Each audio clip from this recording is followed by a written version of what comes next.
નમસ્કાર મિત્રો, નજર હળવદની ફેસબુક પેજ પર આપનું સ્વાગત છે અને હું છું જગદીશ.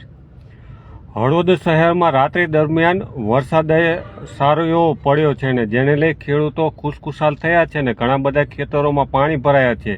તો સાથે 1 થી 2 ગામ સંપર્ક વિહોણા પણ બન્યા છે. મયુરનગરમાં પુલ ધોવાણ થયો છે. સાથે જ બ્રાહ્મણીનો 2 ડેમ છે તેના 3 દરવાજા પોણો ફૂટ ખોલવામાં આવ્યા છે. તો આ સમગ્ર માહિતી હતી. સાથે દર્શક મિત્રો જે પણ જોડે તેઓ કોમેન્ટ બોક્સમાં અચૂક લખશે કે આપના વિસ્તારમાં વરસાદ કેવો છે.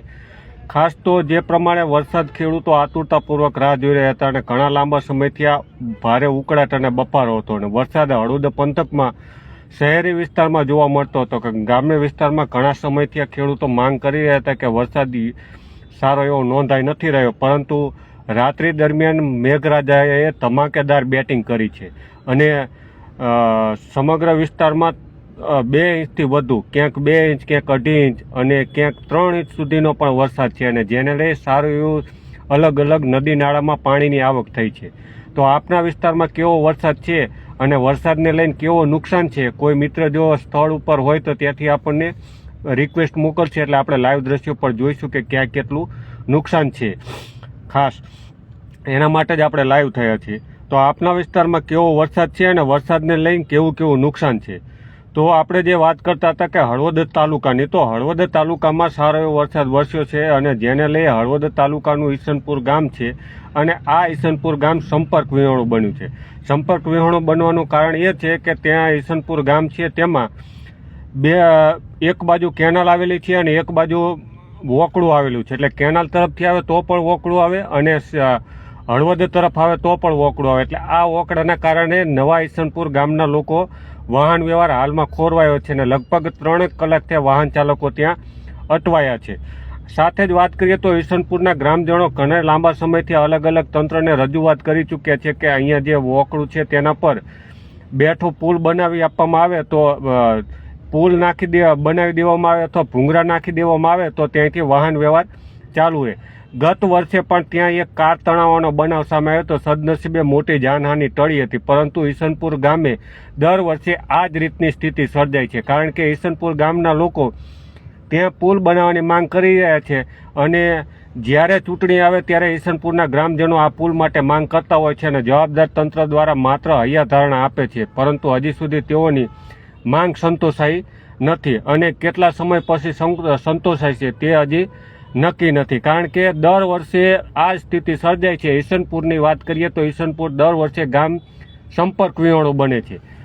2 વર્ષ પહેલાં એક પુલ બનાવવામાં આવ્યો હતો જેને લઈ ગામ સામા કાંઠે આવી શકે છે, પરંતુ હળવદ આવવાનો વાહન વ્યવહાર તેઓનો ખોરવાય છે. આવી જ સ્થિતિ હળવદ તાલુકાના મયુરનગર અને રાસિંગપરની છે. મયુરનગર અને રાસિંગપરને જોડતો જે બ્રાહ્મણી નદી પરનો પુલ છે તે ધોવાણ થયો છે. આમ તો ધોવાણ થયો છે એટલે કે બ્રાહ્મણી 2 ડેમના જે દરવાજા ખોલવામાં આવ્યા છે, 3 દરવાજા, આમ તો જે આપણે અધિકારી સાથે વાત થઈ તેના પ્રમાણે 4 દરવાજા ખોલવામાં આવ્યા હતા, પરંતુ હાલ 1 દરવાજો બંધ કરવામાં આવ્યો છે. એટલે કે 3 દરવાજા ખોલવામાં આવ્યા છે અને 3 દરવાજા પોણો ફૂટ ખોલવામાં આવ્યા છે અને ભારે ઉપરવાસમાં વરસાદ છે અને તેઓના જણાવ્યા મુજબ લગભગ રાત્રિ દરમિયાન 5 ઇંચ જેટલો વરસાદ વરસી ચૂક્યો છે. એટલે ઉપરવાસમાં ભારે વરસાદને પગલે બ્રાહ્મણી નદીમાં પાણી છોડવામાં આવ્યું છે. 3 દરવાજા પોણો ફૂટ ખોલવામાં આવ્યા છે અને આ પાણીનો પ્રવાહ વધતા અહીંયા જે મયુરનગર અને રાસિંગપરને જોડતો જે પુલ છે તે ધોવાણ થયો છે. આ પુલ ધોવાણ થવાના કારણે જે છે બંને ગામને જોડતો વાહન વ્યવહાર ખોરવાયો છે. કારણ કે બંને ગામોનો જોડવા માટેનો આ બ્રાહ્મણી નદીનો પુલ એક જ માત્ર રસ્તો છે, પરંતુ તેઓ ગામ સંપર્ક વિહોણું નથી બન્યું. કારણ કે મયુરનગર છે તે ધનાળાથી હળવદ આવી શકે અને રાસિંગપર છે તે ડાયરેક્ટ હળવદ આવી શકે. એટલે આ બંને ગામને જોડતો આ પુલ છે અને સાથે જ આ પુલની વાત કરીએ તો દર વર્ષે આ પુલને મરામત કરવાની, પુલ બનાવવાની ઘણી સમયથી માંગ છે.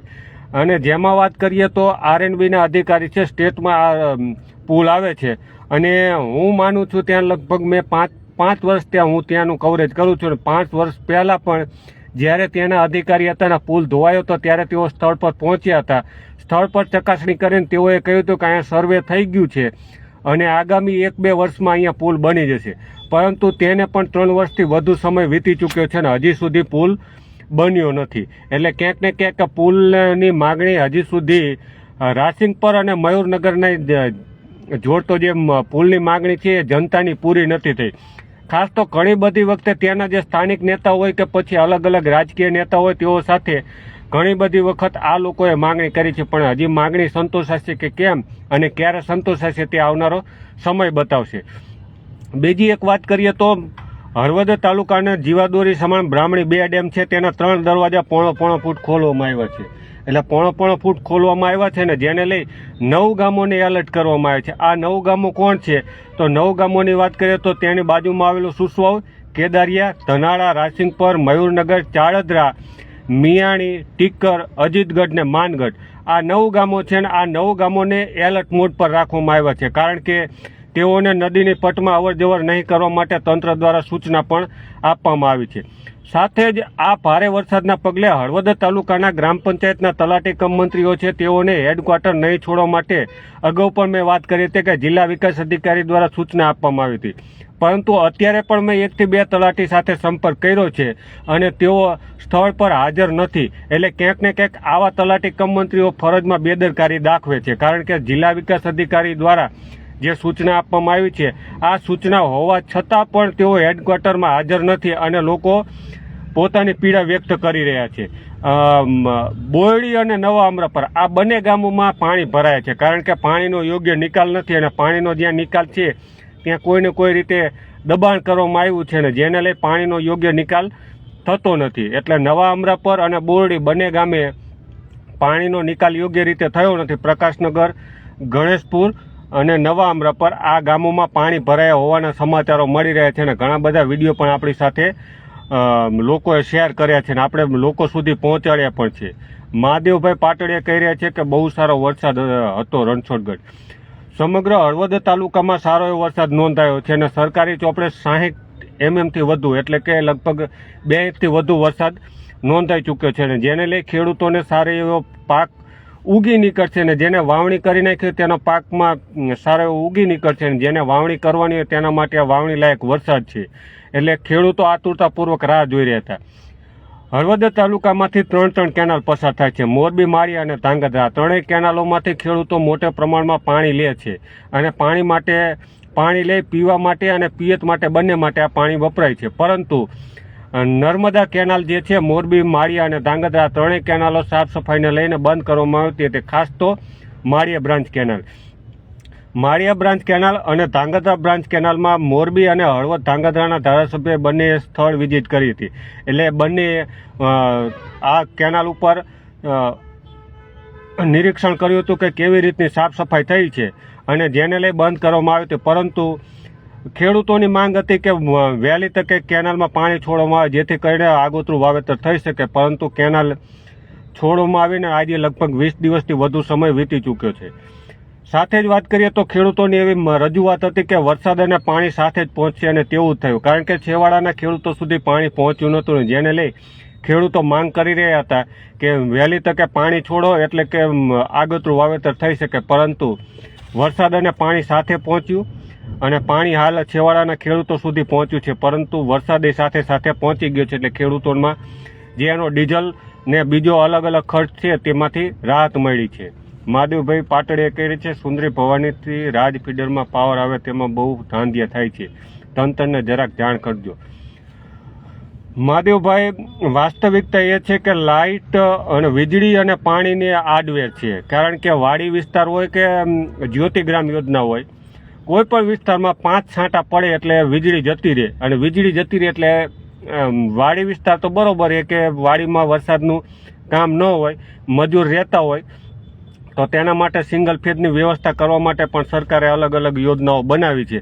પરંતુ ગ્રામ્ય વિસ્તારમાં લાઇટ જાય, નાના બાળકો હોય, બીમાર માણસો હોય, ઘરડા માણસો હોય, આવા લોકો ક્યાં જાય? ગરમીથી કેવી તકલીફ થાય? તમને બધાને ખબર જ છે કે વરસાદ થાય અને ગરમીનો ઉકળાટ કેટલો વધે છે.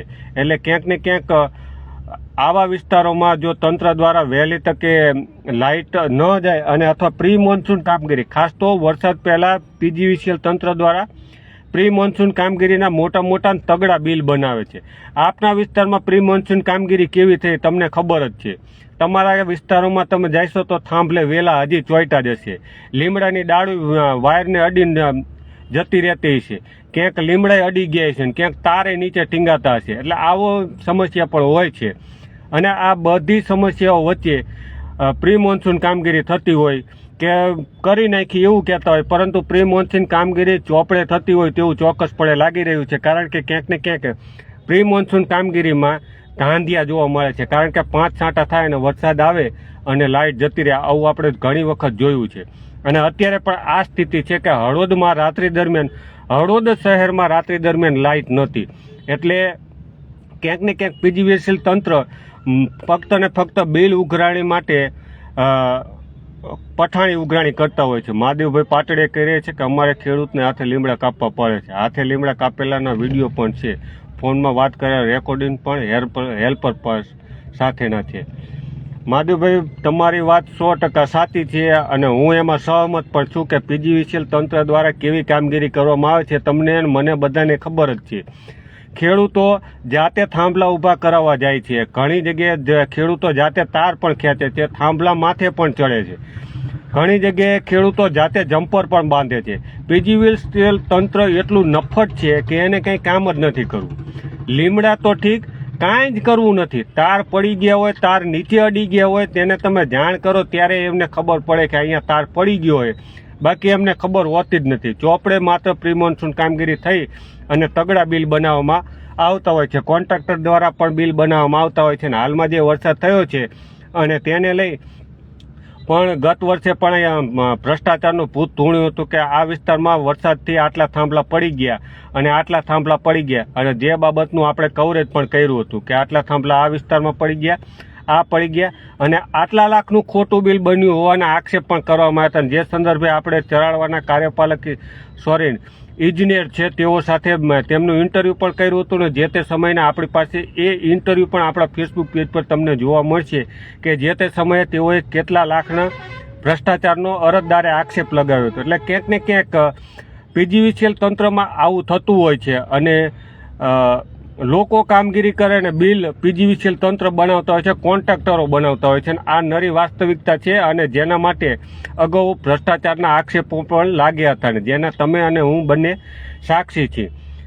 સાથે બીજી એક વાત કરવી છે તો હળવદ તાલુકામાં ગતકાલે ધાંગધ્રા બ્રાન્ચ, જે હળવદ શહેરમાંથી પસાર થાય છે, ધાંગધ્રા બ્રાન્ચ કેનાલ, આ ધાંગધ્રા બ્રાન્ચ કેનાલમાં એક યુવાન છે ગોપાલભાઈ ભીલ, તે પડી ગયો હોવાનો સમાચાર મળ્યા હતા. અને ગોપાલભાઈ ભીલ છે તે લગભગ 23 વર્ષની ઉંમર હોવાનું ફાયર ઓફિસર દ્વારા જાણકારી આપવામાં આવી હતી કે 23 વર્ષનો યુવાન છે અને ગોપાલભાઈ ભીલ નામનો યુવાન છે. અને તેની સાથે એક યુવાન જે હતો તે બંને નાવા પડ્યા હતા, પરંતુ એક યુવાન બચી ગયો હતો અને એક યુવાન ઊંડા પાણીમાં ગરકાવ થઈ ગયો હતો. અત્યારે જે લેટેસ્ટ પ્રાથમિક જાણકારી મળી રહી છે તે મુજબ હળવદ શહેરમાંથી જે આ ધાંગધ્રા બ્રાન્ચ કેનાલ પસાર થાય છે ત્યાંથી કંસારિયા હનુમાન પાસે જે જીઈબીનું સ્ટેશન આવેલું છે, પાવર સ્ટેશન, તેની આસપાસ આ યુવાનની લાશ મળી આવી છે. એટલે ત્યાં આ યુવાન છે જે પાણીમાં ગરકાવ થઈ ગયો હતો તેની લાશ ત્યાંથી મળી આવી હોવાની પ્રાથમિક જાણકારી મળી રહી છે. અને જે બાબતે અહીંના ફાયર ઓફિસર છે રોહિતભાઈ મહેતા, તેઓ સાથે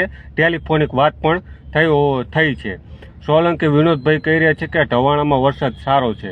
એટલે વરસાદ ઓવરઓલ હળવદ તાલુકામાં સારો નોંધાયો છે અને ખેડૂતો સારા એવા ખુશખુશાલ પણ છે. કારણ કે મોંઘા ભાવના ડીઝલ, મોંઘા ભાવની વીજળી આ બાળીને તેઓને પિયત કરવું પડતું હતું. ને ક્યાંક અત્યારે મેઘરાજા એ મહેર કરી છે ને હળવદ પંથકમાં સારો એવો વરસાદ પડ્યો છે. અને ઘણા બધા મિત્રો પણ આપણી સાથે જોડાયા છે. મિત્રો જે પણ આપણી સાથે જોડાયા તેઓને ફરી એક વખત જાણકારી આપીએ તો હળવદ તાલુકામાં અથવા મોરબી જિલ્લામાં ક્યાંય પણ આપણે એવી ઘટના લાગે, ધારો કે વીજળી પડવી, વૃક્ષ ધરાશય થવું, ખેતરોમાં પાણી ભરાઈ જવા, વોકડા ઉપરથી પાણી પસાર થયું, ગામ આખા સંપર્ક વિહોણા બનવા, આવી કોઈ પણ ઘટના આવે અથવા મકાનમાં કોઈ પણ પ્રકારનું નુકસાન થાય, આવી કોઈ પણ ઘટના આવે તો અમારો મોબાઈલ નંબર છે 84 014 82 014. આ મોબાઈલ નંબર પર તમે 5 થી 10 સેકન્ડના 3 થી 4 વિડીયો મોકલી શકો છો ગામના નામ સાથે, જેથી કરીને જવાબદાર તંત્ર આપના સુધી પહોંચે. સાથે જ આપણે અહીંના જે ગ્રામ પંચાયત આજુબાજુના તાલુકાના જે પણ જોડાય છે તેઓને એક અરજ છે કે આપના વિસ્તારમાં કોઈ પણ જગ્યાએ કાંઈ પણ એવી મુશ્કેલી સર્જાય તો આપના ગ્રામ પંચાયત તલાટી છે તેઓનો સંપર્ક કરો, સરપંચનો સંપર્ક કરો. કારણ કે ગ્રામ પંચાયત તલાટીઓ છે તેઓને ગ્રામ પંચાયતનું હેડક્વાર્ટર નહીં છોડવા માટે મોરબી જિલ્લા વિકાસ અધિકારી દ્વારા સૂચના આપવામાં આવી છે. અને આ સૂચનાને અનુસંધાને આપના વિસ્તારમાં તલાટી કમ મંત્રી છે કે કેમ તે કોમેન્ટ બોક્સમાં અચૂક લખશો. અને આપના વિસ્તારમાં કોઈ પણ જગ્યાએ વરસાદી પાણી ભરાય હોય તો પણ તમે ગ્રામ પંચાયતનો સંપર્ક કરી શકો છો, તલાટી કમ મંત્રીનો સંપર્ક કરી શકો છો, જેથી કરીને પાણી ભરાઈ રહે અને રોગચાળો ન ફેલાય. એટલે આ સમાચાર માટે જ આપણે ખાસ લાઈવ થયા હતા. ઘણા બધા મિત્રો પણ આપણી સાથે જોડાયા. તમામ મિત્રોને નમ્ર વિનંતી કે એક વખત શેર કરશો, જેથી કરીને આ માહિતી વધુમાં વધુ લોકો સુધી પહોંચે. વધુમાં વધુ લોકો સુધી પહોંચે એટલે જે માહિતી છે કે હળવદ તાલુકામાં ક્યાંય પણ, સમગ્ર મોરબી જિલ્લાની વાત કરીએ, મોરબી જિલ્લામાં ક્યાંય પણ વરસાદને લઈ વૃક્ષ ધરાશયી થવું, વીજળી પડવી, મકાનમાં કોઈ પણ પ્રકારના પાણી ભરાઈ જાય, મકાનમાં નુકસાની આવી કોઈ પણ જગ્યાએ ક્યાંય પણ નુકસાની સર્જાય તો તેઓ વિડીયો અમારા મોબાઈલ નંબર પર મોકલી શકો છો. અમારો મોબાઈલ નંબર છે 84 014 82 014. આ અમારો મોબાઈલ નંબર છે. તમામ મિત્રોને ફરી એક વખત વિનંતી કે શેર કરશો, જેથી અન્ય મિત્રો સુધી આ જાણકારી પહોંચી શકે. ઘણા બધા મિત્રો જોડાયા. આભાર તમામનો.